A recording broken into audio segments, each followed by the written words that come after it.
નમસ્કાર મિત્રો, તમે બધા મજામાં છો? આપણે કન્જક્શન યુનિટ 3નું ગ્રામર એન્ડ બટ ઓરની આપણે ચર્ચા કરી. એની ફિલ ઇન ધ બ્લેન્ક્સની રીતે આપણે પ્રેક્ટિસ પણ કરી. હવે તમને પરીક્ષામાં એક એવો પ્રશ્ન આવે, join the sentences using the conjunction given in the brackets. કૌંસમાં આપેલ કન્જક્શનનો ઉપયોગ કરી અને તમારે વાક્યને જોડવાના છે, બરાબર? એટલા માટે આપણે એન્ડ બટ ઓરમાં જોઈ ગયા કે કયા પ્રકારના વાક્યને કેનાથી આપણે જોડશું. એ આપણે ખાસ પહેલે ખ્યાલ હોવો જોઈએ. બે સાદા વાક્યને એન્ડથી વિરોધાભાસી વાક્ય હોય તો એને બટથી અને વિકલ્પ જાણવા કે દર્શાવવા માટે આપણે ઓરનો ઉપયોગ કરીએ છીએ. બહુ સિમ્પલ છે. તો પરીક્ષામાં જે રીતે આવે છે એ પ્રકારની પ્રેક્ટિસ નંબર 2, બરાબર, એની આપણે વાત કરીએ છીએ કે પરીક્ષામાં તમને ખાસ બે વાક્યને જોડતા આવડે. તો અહીંયા join the sentence using conjunctions and but or અહીંયા તમને આપ્યું છે. ઘણીવાર કૌંસમાં આપેલા પણ હોય. જો અહીંયા તેજસ્વી ઓપન ધ ડોર, તેજસ્વી ગ્રીટેડ ધ ગેસ્ટ. હવે આપણે પહેલે તો તમારે કયા પ્રકારનો અર્થઘટન દર્શાવે છે એ તમારે સમજવાનું છે. તો તેજસ્વી ઓપન ધ ડોર, તેજસ્વી દરવાજો ખોલ્યો. સિમ્પલ પાસ્ટ ટેન્સનું વાક્ય છે. તેજસ્વી ગ્રીટેડ ધ ગેસ્ટ અને મહેમાનોને આવકાર્યા.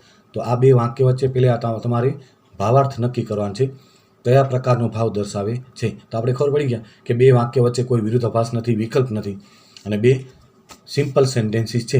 એટલે આપણે શેનાથી જોડાશે એ તમને ખબર પડી ગયા છે.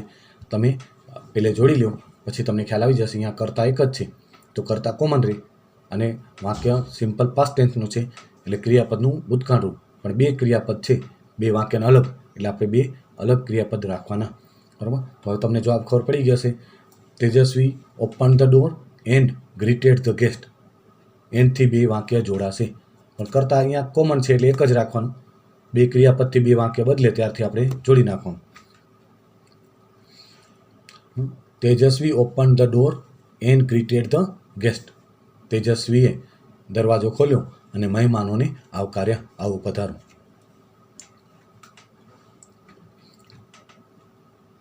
પછી સિમોન ઇઝ હેન્ડસમ અને સિમોન ઇઝ નોટ ઇન્ટેલિજન્ટ. હવે જો આ બે વાક્યનું અર્થઘટન કરું. હેન્ડસમ એટલે દેખાવડો હું અને ઇન્ટેલિજન્ટ ન હું એટલે ડલ હું, બરાબર? બુદ્ધિશાળી ન હું એટલે આપણે ખબર છે કેવા હોય. તો અહીંયા બે વચ્ચે વિરોધાભાસ છે કે હેન્ડસમ છે પણ બુદ્ધિશાળી નથી. અક્કલનો છાંટો નથી, આપણે ઘણીવાર આપણી ભાષામાં કહીએ. રૂપાળો છે પણ ગધેડા જેવું. ઘણા બધા એવા હોય, બહુ રૂપાળા હોય પણ અક્કલ ન હોય તો આપણે એમ કહીએ રૂપાળો છે પણ ગધેડા જેવું. તો અહીંયા સિમોનનું એવું છે, ગધેડા જેવો છે. તો સિમોન ઇઝ હેન્ડસમ અને સિમોન ઇઝ નોટ ઇન્ટેલિજન્ટ. તો આપણે ખબર પડી જશે બે વાક્ય વચ્ચે વિરોધાભાસ આવ્યો એટલે કેના જોડાશે? બટથી જોડાશે. એટલે Simon is handsome but he is not intelligent. અહીંયા પછી એકવાર આપણે નાઉન આવી ગયું સિમોન માટે, તો બીજી વાર આપણે બે વાક્યને જોડાવો તો એના માટે સર્વનામનો ઉપયોગ કરીએ. બે વાર નામનો ઉપયોગ કરવાનો જરૂર ન હોય, એકવાર નામ આવી જાય એટલે બીજી વાર એને માટે સર્વનામનો ઉપયોગ કરવાનો. પછી Heer was standing in the living room. Heer was standing in the living room. Riya was standing in the living room. તો આપણે ખબર છે વોઝ સ્ટેન્ડિંગ એટલે ચાલુ ભૂતકાળ. તો અહીંયા હીર અને રિયા બે અલગ કર્તા છે. બે કર્તાને આપણે જોડવાનું છે એટલે આપણે બહુ સિમ્પલી ખબર પડી ગયા છે. હીર અને રિયા બે કર્તા છે, એને આપણે જોડવાનું છે. તો Heer and Riya were standing થઈ જાય. આ ખાસ ધ્યાન રાખવાનું. અહીંયા વોઝ છે એ હવે એક એક વાક્ય સેપરેટ છે એટલે કર્તા ત્રીજા પુરુષ એકવચનમાં છે એટલે આપણે વોઝનો ઉપયોગ કર્યો. હવે આપણું કર્તા ત્રીજા પુરુષ બહુવચનમાં, થર્ડ પર્સન પ્લુરલમાં થઈ જાય તો આપણે વોઝ ન ચાલે. અહીંયા વર સ્ટેન્ડિંગ ઇન ધ, બરાબર, living room. Is your sister a nurse? Is your sister a doctor? હવે આ પણ વાક્યમાં તમને ખબર પડી જશે કે તમારી બહેન નર્સ છે કે ડૉક્ટર. એટલે આ તો બહુ સિમ્પલ છે એટલે ખબર પડી ગઈ હશે કે આપણે શેનો ઉપયોગ કરવાનો છે. Is your sister a nurse or a doctor? તમારી બેન નર્સ છે કે ડૉક્ટર? એટલે બેમાંથી એક આપણે વિકલ્પ જાણવો છે. વિકલ્પ જાણવા માટે પણ આપણે ઓરનો ઉપયોગ કરીએ. પછીનું વાક્ય પણ સિમ્પલ છે. You can have T U can have coffee. તમે ચાય પણ લઈ શકો અને કોફી પણ લઈ શકો. તો અહીંયા આ વાક્યમાં પણ તમને ખબર પડી ગઈ હશે કે you can have T or coffee.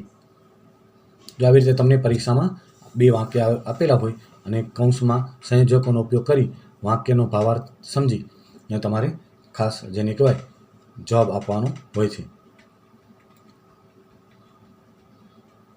પછી અહીંયા છે it was very cold he did not put on a sweater. It was very cold એટલે અતિશય ઠંડી હતી અને એને સ્વેટર પહેર્યું નહોતું. તો અતિશય ઠંડી હોય ને સ્વેટર ન પહેરે એટલે બે વાક્ય વચ્ચે કોન્ટ્રાસ્ટનો ભાવ કહેવાય, વિરોધાભાવ, કોન્ટ્રાસ્ટ અથવા ઓપોઝિટ, બરાબર.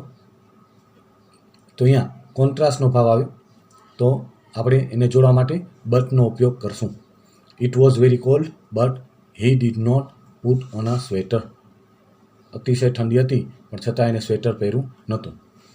You can watch a movie, you can write a poem. You can watch a movie, you can write a poem. અહીંયા પોએમ પાછળ નથી તો તમારે આ લગાડી દેવાનું. તો you can watch a movie or you can write a poem. એટલે આનામાં તમારે છે એ વાક્ય લખવામાં થોડી મિસ્ટેક છે. એટલે you can watch a movie, અહીંયા ઓર આવશે, ઓર યુ કેન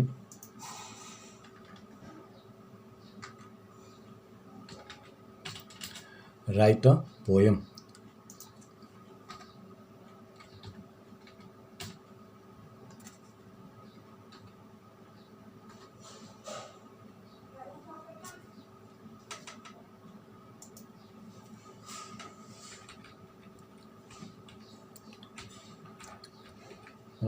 એટલે you can watch a movie, you can write a poem. તો you can watch a movie or you can write a poem. એટલે બેમાંથી એક કાં મૂવી જોઈ શકો ને કાં પોએમ લખી શકો.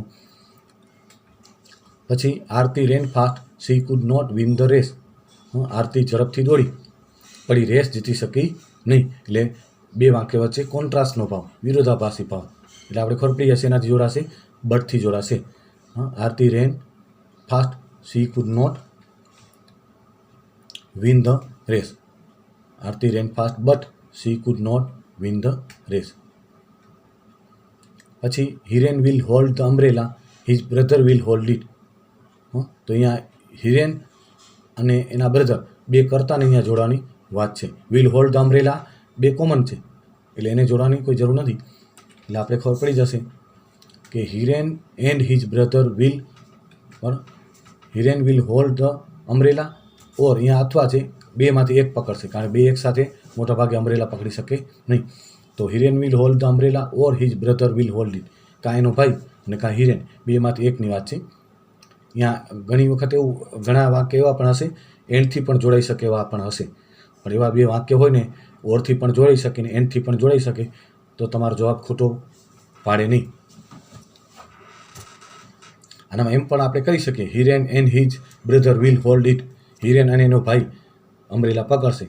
પણ જનરલી આપણે ખબર છે એક છત્રીને પકડનાર વ્યક્તિ એક જ હોય. પણ એવી રીતે પણ વાક્ય ખોટું પાડી શકાય નહીં. તો Hiren will hold the umbrella or his brother will hold it.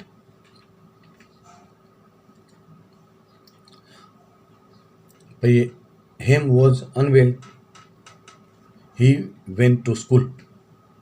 આપણે ખબર કોઈ બીમાર હોય તો જનરલી સ્કૂલે જાય નહીં. અહીંયા તો બીમાર હોવા છતાં પણ એ સ્કૂલે જાય છે. એટલે તમને બે વાક્ય વચ્ચે ભાવાર્થ સમજાઈ ગયો હશે કે બીમાર છે ને છતાંય સ્કૂલે જાય છે એટલે કયા પ્રકારનો ભાવ આવશે, બરાબર. તો આનામાં બે વાક્ય વચ્ચે વિરોધાભાસનો ભાવ આવશે. તો Hem was unwell but he went to school. Went છે ગોનું ભૂતકાળ છે એટલે ભૂતકાળના વાક્ય છે. હેમ છે એ બીમાર હોવા છતાંય સ્કૂલે ગયો. તો આવી રીતે તમે એન્ડ બટ ઓર છે એને ખૂબ જ સારી રીતે સમજી ગયા છો. આપણે માત્ર ગ્રામરને સમજાવતા નથી, બધા નિયમો સાથે, ઉદાહરણો સાથે અને પછી ખાસ પરીક્ષામાં જે રીતે આવે છે એ રીતે ખૂબ જ પ્રેક્ટિસ આપણે કરાવી છે. જો તમે સારી રીતે આવી રીતે પ્રેક્ટિસ કરીને સમજીને લખો તો ચોક્કસ તમને આવડી જ જાય. તો આપણે આ જે છે આ પ્રેક્ટિસ પાર્ટ 2 અને ગ્રામર એન્ડ બટ ઓર છે એનું આપણે સમાપ્ત કરીએ છીએ. હવે પછી આપણે છે આગળ જે એસે તમને આવે છે અલગ પ્રશ્ન યુનિટ સિવાયના એની પણ આપણે થોડી ચર્ચા કરશું. Good bye, thank you.